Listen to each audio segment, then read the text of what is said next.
Hello, എൻ്റെ എല്ലാവർക്കും സുഖമല്ലേ? ഇന്ന് ഒരു സ്പെഷ്യൽ വിഭവമാണേ. മിനിതാമ സ്പെഷ്യൽ ആയതുകൊണ്ട് ഞാൻ തന്നെ ഇതിന് പേരിട്ടെ ചെമ്മീൻ കറി. ഇതൊരു സ്പെഷ്യൽ വിഭവമാണ്. ഉണ്ടാക്കി എല്ലാവരും നോക്കേണ്ടതാണ്. പാനിലേക്ക് അല്പം ഉപ്പും ചെമ്മീനിട്ട് നല്ലപോലെ വേവിച്ചെടുക്കണേ. നല്ലപോലെ എന്ന് വെച്ചാൽ നല്ലപോലെ. പാനൊന്ന് ഡ്രൈ ആവാൻ വേണ്ടി വേവിച്ച ചെമ്മീൻ മറ്റൊരു പാത്രത്തിലേക്ക് മാറ്റേണ്ടതാണ്. എണ്ണയിട്ട് നല്ല ചൂടായി കഴിയുമ്പോൾ ചെമ്മീനും കൂടി ഇട്ട് ഒന്ന് വറുത്തെടുക്കണേ. അതോടൊപ്പം തേങ്ങാപ്പീര, ഇത് മെയിനാണേ.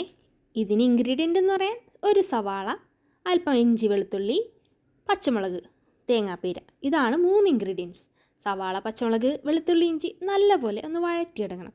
അതിനുശേഷം മസാല, കുരുമുളക്, പെരിഞ്ചീരകം, ഹോം മെയ്ഡ് ചിക്കൻ മസാല, ഇവയെല്ലാം ഒന്ന് ഇളക്കി നല്ലപോലെ മൊരിച്ചെടുക്കണമേ. ചിലവർ പറയണ കേൾക്കാറുണ്ട്, മസാലകൾ മൊരിയുമ്പോൾ ആ ഒരു തുമ്മ് കേട്ടാൽ മതിയേ. മസാലകളെല്ലാം പാകമായെന്ന് തന്നെ അറിയാവുന്നുള്ള ഒരു സിഗ്നലാണത്. ഞാൻ അങ്ങനെ മസാല മൊരിഞ്ഞാൽ നോക്കുന്നത്. അല്പം മഞ്ഞളിട്ട്, മുളക് പൊടിയാണ് എടുത്തിട്ടുള്ളത്. അതൊരു പ്രത്യേക കാര്യമുണ്ട്. എല്ലാവർക്കും ഒരേ എരിവ് വേണമെന്നില്ല. ചിലവർക്ക് കുറച്ച് മതിയാവും, ചിലവർക്ക് കുറച്ച് കൂടുതൽ വേണം. അതേപോലെ മുളക് പൊടി ഇട്ട് കൊടുക്കുക. മുളകൊന്ന് മൂപ്പിച്ച് കഴിയുമ്പോൾ തന്നെ തയ്യാറാക്കി വെച്ചിരിക്കുന്ന ചെമ്മീനും തേങ്ങയും, ഇതാണ് ഇതിൻ്റെ മെയിൻ ഹൈലൈറ്റ്. എല്ലാം കൂടി നല്ലപോലെ യോജിപ്പിക്കുക. ഉപ്പ് ആവശ്യമെങ്കിൽ അതും ചേർത്ത് കൊടുക്കാവുന്നതാണ്. ഇതിലേക്ക് അല്പം വറ്റൽമുളക്, ഇത് പ്രധാന ഒരു ഹൈലൈറ്റ് ആണേ.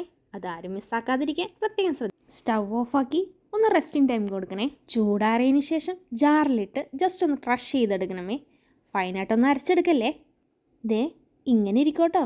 ഇതാണ് ഇതിൻ്റെ ഫൈനൽ റിസൾട്ടേ. അല്പം കൂടി ഒരു ഭംഗി കൂടാൻ ഒരു സെർവിങ് പ്ലേറ്റിലേക്ക് മാറ്റാവുന്നതാണ്. ഭക്ഷണമേശയിലെ ഒറ്റയാനാണ് ഈ കറി. ഇത് വെച്ച് കഞ്ഞിയാണോ, ചോറാണോ, ചപ്പാത്തിയാണോ കഴിച്ച് നോക്കണേ. ഇഷ്ടപ്പെട്ടാൽ ലൈക്ക് ചെയ്യണം, സബ്സ്ക്രൈബ് ചെയ്യണം, കമൻറ്റും ചെയ്യണേ. അടുത്ത കറിക്കൂട്ടുമായി അടുത്ത ദിവസം. ബായ്.